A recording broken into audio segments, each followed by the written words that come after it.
Hand clap to the massive brothers and sisters. We are finally back. We finally made it to another reaction on the one and only Mystelics reaction, guys. Friday edition. Welcome, and of course, hand clap goes out to every single one of you guys who tuned into these vibrations. I do appreciate you guys. Don't forget, brothers and sisters, to click the thumbs up button and of course subscribe and turn on that post notifications so you can get the latest vibrations when of course I upload my videos right there and then. Everybody's brothers and sisters, without further ado, let us get into the vibrations. Of course, we have this sentiment that is taking place on Caribbean News Global, and of course it's very interesting what they're actually talking about in this sentiment right there. 5 visa-free Eastern Caribbean countries operating investor citizenship schemes.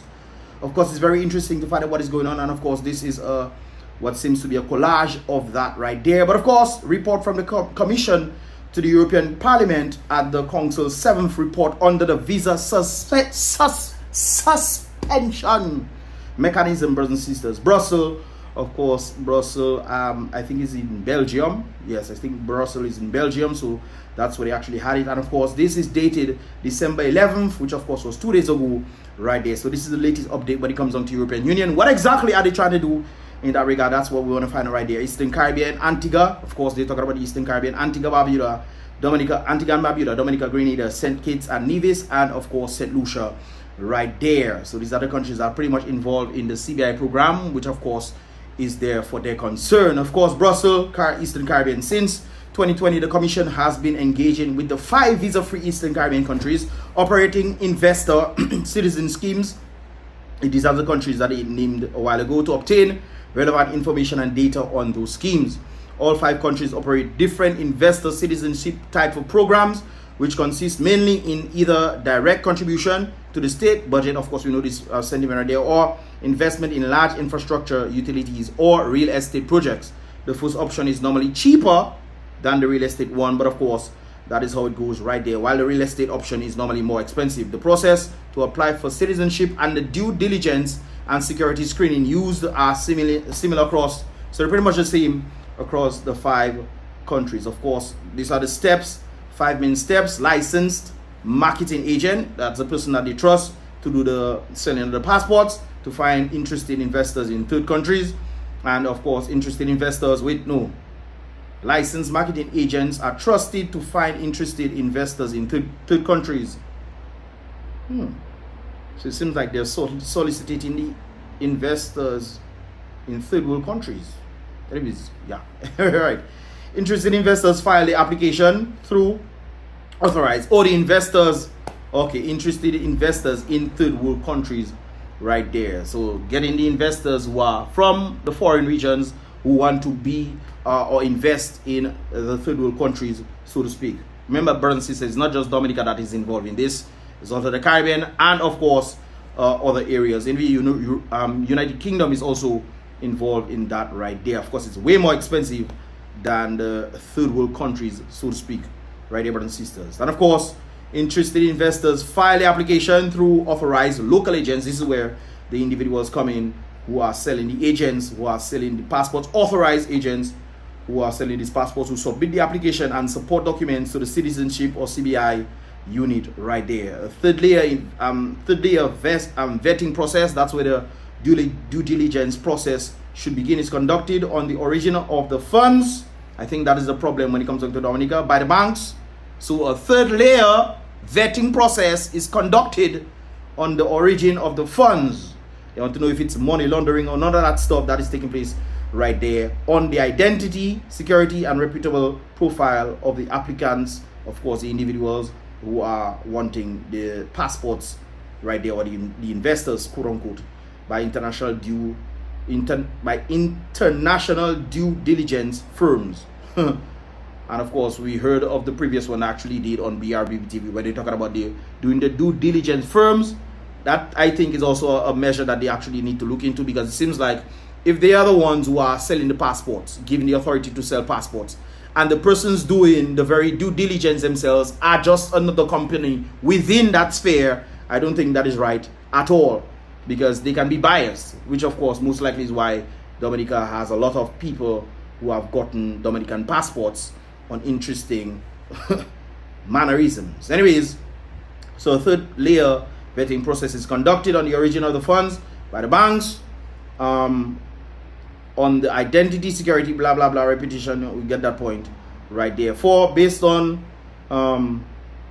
Oh, let me read it. Let me continue reading right here. So a third layer vetting process is conducted on the origin of the funds by the banks, on the identity, security, and reputation profile of the applicants by international due diligence firms, and on the security and immigration risk. Interesting. Risk, brothers and sisters. I think that is a very vital fact right there.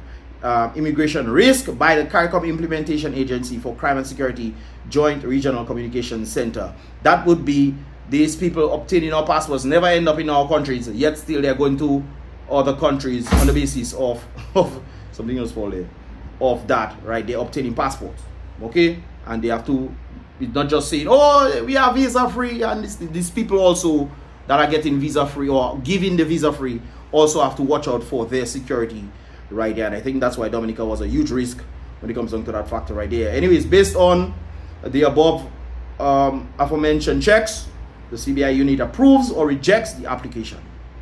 For the approved application, the final decision on the granting of citizenship is taken by a competent minister. Competent minister. Who exactly is that minister? Right there, brothers and sisters. As presented in the 6th Visa Suspension Mechanism report on October 2023, there are several elements emerging from the Commission's assessment suggesting that the 5 countries screening and vetting procedures may not be sufficiently thorough to ensure the rejection of applications from individuals who could be potential security risks. Yes, that's very clear. A number of criminals have obtained Dominica passport right there. So I think that is also something. And of course, the European Union is looking into that. I think we need to understand this right there. They are looking into this to ensure that they themselves are also safe. So it's not just the same trying to put visa restrictions on people. They're also checking, okay, we are the smaller countries, we want to be friendly and have good relations, but we also have to protect our interests and our national security right there. Visa free access to the European Union. None of the 5 countries require residence or even physical presence in the country. That I find is crazy right there. I think for people to obtain visas, not just to abuse the system, I think they should put that in their stipulation that the people who obtain these passports should also have gone to the country, stayed there for a while, and then obtain the visa-free passports, so to speak. None of the 5 countries require residence or physical presence in the country before citizenship is granted. This implies that the biometrics of... Keep in mind, brothers and sisters, that when it comes down to the United States, they don't just give you citizenship right there, They give you green cards, and I think Dominica should go through that same kind of process as well. Give the people green cards first, but then again, they don't enter into the country, so they go directly to the citizenship, which is kind of crazy right there. Anyways, this whole situation, this implies that the biometrics of successful applicants are not registered. Interesting. Supposed to be registered in the country? Not true? All right then. Also, to various extents, all 5 countries allow successful applications for the possibility to change their name after obtaining citizenship by investment. That's one of the things that I heard what's the name, Dennis Charles was talking about. They were doing this before, and then they changed it. They say they changed it. We don't know that is the case. This is why I mentioned that most likely Anthony Hayden's name is not Anthony Hayden at all. It is the possibility that he also has obtained a Dominica passport and as a result changed his name to Anthony Hayden, whereas his name is totally different in another country. So I think that is a red flag, so to speak. Because if you don't have dirty ways, why are you changing your name for? If you don't have dirty ways, why are you changing your name for? Keep your name and stay relevant. Be consistent. Anyways, in Antigua and Barbuda and Dominica, it is allowed as of 5 years after obtaining citizenship. In Grenada, after 1 year. What? In Antigua and Barbuda and Dominica, it is allowed as of 5 years after obtaining citizenship. In Grenada, after 1 year. However, the old name is kept in the passport under the heading observation right there. So that is after 5 years, I guess they can change the name. Is that what that's what they're saying right there? Is allowed as of 5 years after obtaining citizenship. To change the name after 5 years. Grenada is 1 year after. Man, that's something else. Anyways, since the publication of the 6th report, for all countries, schemes and the number of successful applicants has continued to increase, obviously, while the number of rejections remain relatively low. Interesting. Very good people out there, aren't they? Anyways, despite some increasing trends for some countries right there. The table below indicates the data provided on the commission by the 5. Obviously, guys, we're going to see what is taking place right there. They tend to have the dates within that vicinity, but obviously we're going to look at Dominica and St. Kitts right there. As of 2015 to 2022, Dominica had 13,000 passports sold. St. Lucia from 2015 to 2022 had 17. So obviously St. Kitts was doing way more than that. Obviously other countries were way less than that. 3,000 for 4,000 for Antigua, 3,000 for Grenada, 2,000 for St. Lucia right there. There are the rejections, as you can clearly see. The rejections were pretty much around that same scheme. This is what they were talking about right there. The rejection seems to be something else right there. Anyways, as of 2022, applications, no less. Okay, we'll go on the applications, then we'll go on the passports issued right there. Whoa, what's going on? Stop your dirty ways. All right then. I think my thing just did this. Anyways, guys, so 2023, Dominica had 4,000 and St. Kitts had 2,000 applicants right there. Of course, in 2024, Dominica has about 3,000. St. Kitts has 98 as of July, I think, January, February, March, April, May, June. As of June 30th, they had 98 people. Dominica had 2,000, 3,000 right there. Of course, total passports issued, Dominica 34,000. Seems like St. Kitts had a lot of rejections, 500 and something right there. 34,000 Dominica in total. That's total for 2018 to 2022 right there.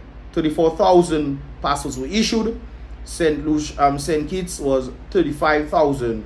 However, it continues right there. In just 2023, 9,539 passports were issued, brothers and sisters. St. Kitts, NA. Doesn't seem like they actually went through this. They must have stopped, I'm guessing, on the basis of what the United Kingdom wanted to do. So I'm guessing that they stopped. I'm not really sure what happened right there. Even St. Lucia went null at this point. It seems like Dominica was the only one people were buying passports from at that point in time, outside of Antigua and Barbuda, which of course in 2023 sold 1,000, whereas Dominica sold 9,000, brothers and sisters. So in total, this is about what, 45,000 passports sold. 45,000 passports as of 2023 right there. Now in 2024, 5,000, brothers and sisters, as of June 30th, 5,000 passports were sold. 5,000 passports were sold and issued. We're talking about the issued aspect right there. So that is above 50,000, about 50,500 passports that were sold as of June 30th, 2024 right there. That is to tell you a magnitude of the amount of people that receive passports under Dominica right there, guys. Almost half. What is this now? Almost half, guys. So that is to tell you something right there. So I just had to point this out. I'm not going to stay long on these vibrations, but of course you guys can read the rest of this stuff for yourself. I'm just going to go to the end. The commission will continue to work in close cooperation with the 5 Eastern Caribbean countries and assess the implementation of the above mentioned reforms under the current legal framework and Article A2D of the visa regulation that provides for the triggering of the visa suspension mechanism. In other words, that arises, if they don't meet it, the triggers for the suspension will actually happen. I told you guys there's a huge possibility that the European Union might end up, doing something or restricting visa-free access from Dominica. Don't be shocked. I'm not saying it will do so, but I'm saying it's a huge possibility that it'll definitely do so right there. Once the revised visa suspension mechanism will be adopted, the Commission will adapt its assessment on the basis of the new rules. In any circumstance, the Commission's assessment will continue to take due account of the overall relations between European Union and third countries concerning as well. So they have to protect. I understand people want to say certain things, but they have to protect. They have to protect themselves, brothers and sisters. They have to protect themselves. For Antigua and Dominica, Grenada, St. Lucia, consistent and increase of 100%. I also know that they had different stipulations. One of the things that they tend to have was that they stated that all monies raised as a result of CBI should come to the home country. I know that's one of the things that they raised. Brothers and sisters, are we seeing these monies coming in now to the home country? Are we?